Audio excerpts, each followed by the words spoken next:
You know what I mean? You can.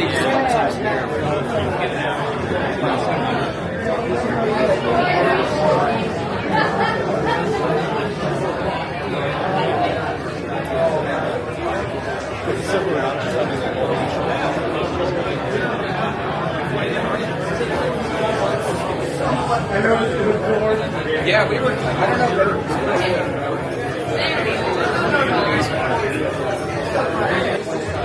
Hey, can I have your attention real quick, you guys? We're going to do a Q&A, a question and answer in about an hour? About an hour. And we're going to base it on questions that all of you may have. So for any of you that have questions, we're going to... Also, we had a guy's been taking pictures of us, most of us, since we were 13. Glenn Friedman. We have another Bones Brigade member that we met in the 80s. It's the first guy I seen do an actual street plant that, like, without a bowl, you know. Mike Vallely is here with his family. And one last Bones Brigade member, which was a surprise, grew up in Florida, invented this little trick called the Ollie. Took me under his wing and met Stacy Peralta and everyone. Alan Gelfand made it out.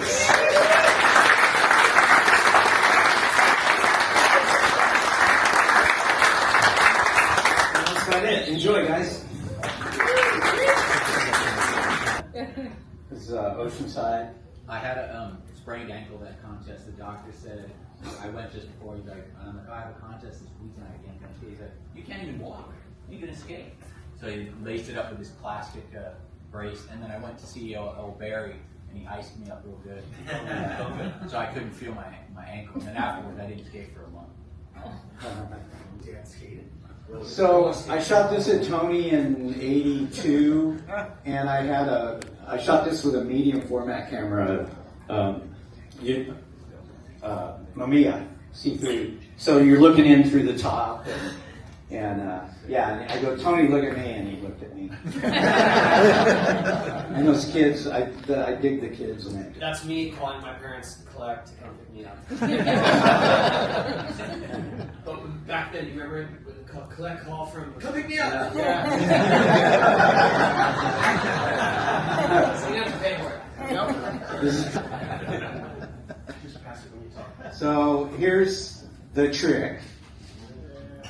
And when Neil Blender saw this, he goes, come on, Mike, do the trick. And he did it, and Neil screamed and ran out into the parking lot. I'm not making that up. Yeah. Is this one where he flips his truck on the way in? Right. I think so. Let Insane. me look. Insane. Yeah. When I remember seeing the sequence, I almost lost my mind. I didn't understand it, right? Oh, and it's a different one. Motor drives weren't that fast. There is one where you can see lands on the coconut. it's Crazy. Yeah, it's And the beauty of digital, I mean, now making scans, I got to take out that ugly hole that was behind him. He's crouched the way we crouch doing Berlin. So he took his skateboarding style and he applied it to shooting as well. I'm not joking. It's true. You get as low as you can. Yeah, it's a really functional way to get low. That's how Dave Omer skated too. But can you take that position today, George? It'd be pretty tough. So this is Lance in Houston, downtown Houston, and I think there were people eating inside that window, and I'm going, don't break the window, don't break the window.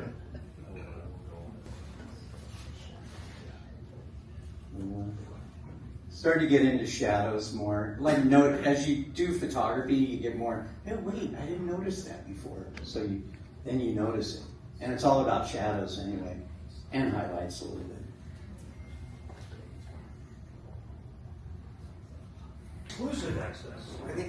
I think you had more access than anybody. If I'm not Oh, I know. No, man, it made my career. No, I'm serious. You made it for your career. Thank you.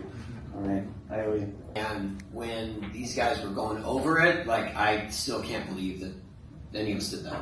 It's wild. But then when we started getting used to it, and realizing we can mirror tricks, that's when it got really fun for us. So, I mean, all that stuff was on the fly, though. We didn't plan any of it. But it happened in moments.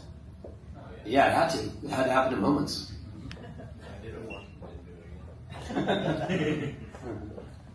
So I just noticed they reshot it 2016 at Woodward, and I just noticed the other day that it's not entirely the same.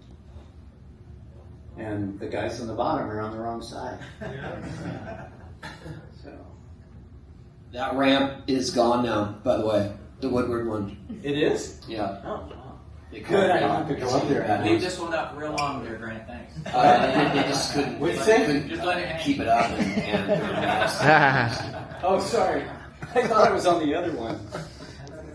There it is, real quick. What about the one with you and Jason Ellis?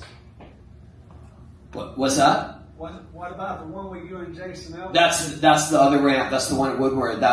They just tore that one down. Okay. R.I.P. No more chain ramps.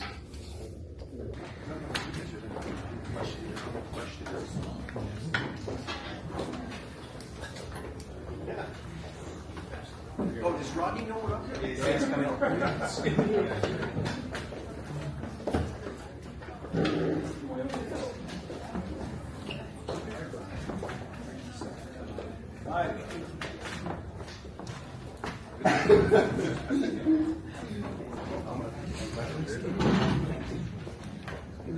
I actually have a question for Mike, Tony, Lance, and Steve.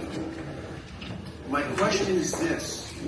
Have you guys ever thought about what it would have been like had Rodney been a vertical skater? And he would have been a competitor of you guys. Have you ever thought about that? What that would have been like?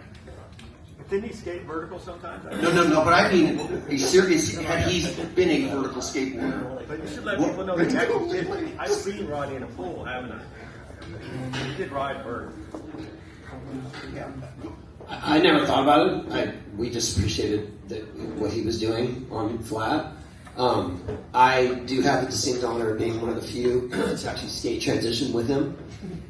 And we skated the snake run at Pomona Pipe and Pool, and he was doing proper stalled inverts out of this little bank at the end. And I felt like I saw a unicorn.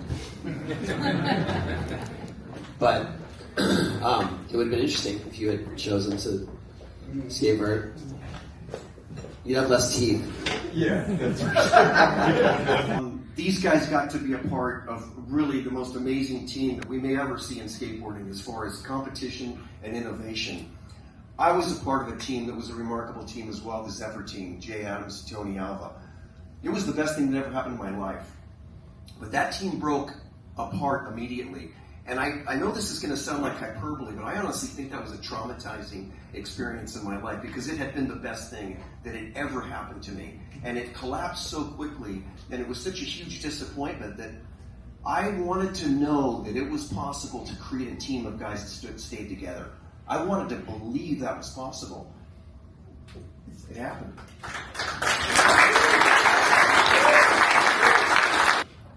Seeing that you, I saw that early on. Seeing that you were like, I want to do for guys what I wish somebody had done for you.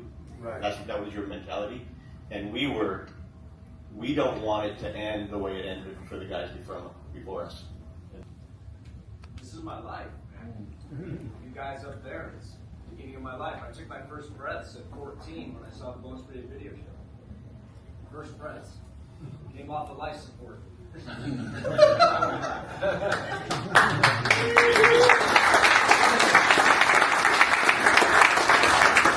We're glad you're here with us.